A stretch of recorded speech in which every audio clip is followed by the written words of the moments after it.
السلام علیکم ورحمۃ اللہ وبرکاتہ۔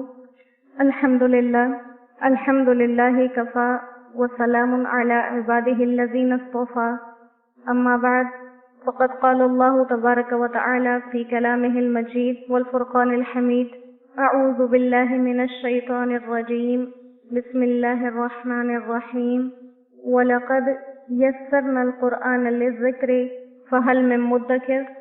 وقال النبی صلی اللہ علیہ وسلم خیرکم من تعلم القرآن وعلمہ، او کما قال علیہ الصلاۃ والسلام اللہم صل علی محمد وعلی آل محمد کما صلیت علی ابراہیم وعلی آل ابراہیم انک حمید مجید، اللہم بارک علی محمد وعلی آل محمد کما بارکت علی ابراہیم وعلی آل ابراہیم انک حمید مجید، رب اشرح لی صدری ویسر لی امری واحلل عقدۃ من لسانی یفقہوا قولی، ربی یسر ولا تعسر وتمم بالخیر وبک نستعین وبک نستغیث، ربی زدنی علما ربی زدنی علما ربی زدنی علما۔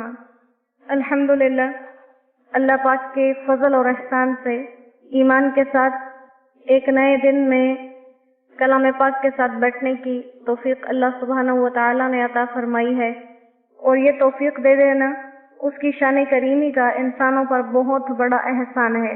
ہر انسان کے اندر نافرمانیوں کی تاریکی بھی ہوتی ہے اور فرمان برداری کی روشنی بھی ہوتی ہے، تو کسی انسان کی تاریکی اس پر غالب آ کر اس کے دل کو بالکل مرجھا دیتی ہے، اور وہ ثواب اور عذاب اور ہر چیز سے بے پرواہ ہو کر صرف نافرمانوں جیسی زندگی گزارتا ہے، اور کسی کی ایمان کی روشنی اس کے اندھیرے پر غالب آ جاتی ہے تو وہ انسان مکمل ایمان کی روشنی سے منور ہو جاتا ہے اور تاریکیوں سے نکل آتا ہے۔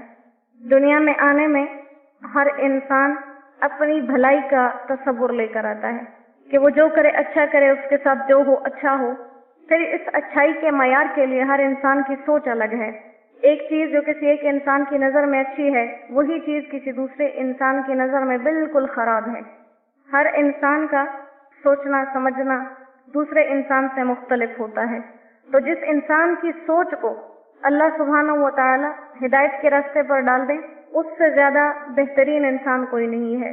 اور جب کسی انسان کو اللہ دین کے سننے سنانے کے لیے چن لے، حدیث پاک کا مفہوم ہے، اللہ کبھی بیشی معاف فرمائے، آپ صلی اللہ علیہ وآلہ وسلم کا مبارک ارشاد کہ جب اللہ تعالیٰ کسی کے ساتھ بھلائی کا ارادہ کرتے ہیں، اسے دین کی سمجھ عطا فرما دیتے ہیں۔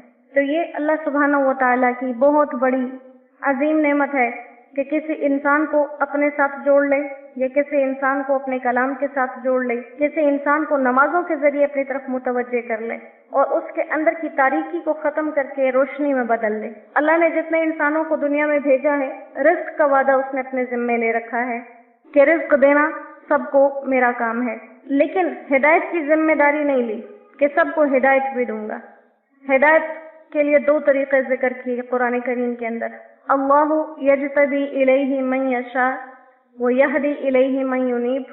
ہدایت دو طرح سے ملتی ہے، یہدی الیہ من یشاء، جس کو چاہے اپنے راستے دکھا دے، اور یہ کون لوگ ہوتے ہیں؟ جو اللہ سے مانگتے رہتے ہیں۔ جو لوگ اللہ سے مانگتے رہتے ہیں ہدایت کے راستے، اللہ انہیں دے دیتے ہیں۔ دوسرا یجتبی، اللہ یجتبی الیہ من یشاء، جس کو چاہے اپنے لیے چن لیتے ہیں۔ یہ وہ لوگ ہوتے ہیں جنہیں پتہ بھی نہیں ہوتا، اللہ چن لیتے ہیں، کبھی کبھی بچپن سے ہی اور کبھی بڑی عمر میں آ کر بہت گناہوں کے باوجود بھی اللہ جب انہیں چننے کا ارادہ کرتے ہیں، ان کی ناپاکیوں، ان کی غلاظتوں سے ان کو نکال کے اپنا ولی بنا لیتے ہیں۔ تو اللہ ہمیں ہدایت ہی دے، چاہے وہ جس بھی طور پر ہو، چاہے وہ ہمیں خود سے چن لے یا ہمیں مانگنے سے ہدایت مل جائے، لیکن اللہ ہمیں یہ روشنی والی زندگی عطا فرمائے اور اس تاریکی کی زندگی سے اللہ ہمیں بچا کے رکھے۔ یہی مضمون ہے آج سورۃ اللیل کا۔ انسان کی کوششوں کی بات ہو رہی ہے کہ کام سب کر رہے ہیں، لیکن کوشش بھی الگ ہے، کوشش کا طریقہ بھی الگ ہے اور اس کے نتیجے بھی الگ ہیں۔ اللہ ہمیں کامیاب کوششیں کرنے کی توفیق عطا فرمائے۔ سورہ مبارکہ میں آیات کی تعداد کچھ زیادہ ہے، لہٰذا نصف پڑھیں گے اور نصف بشرط زندگی کل پڑھیں گے۔ اللہ اس کے مضامین ہمیں سمجھنے کی اور ہمیں ان پر عمل کرنے کی توفیق عطا فرما دے۔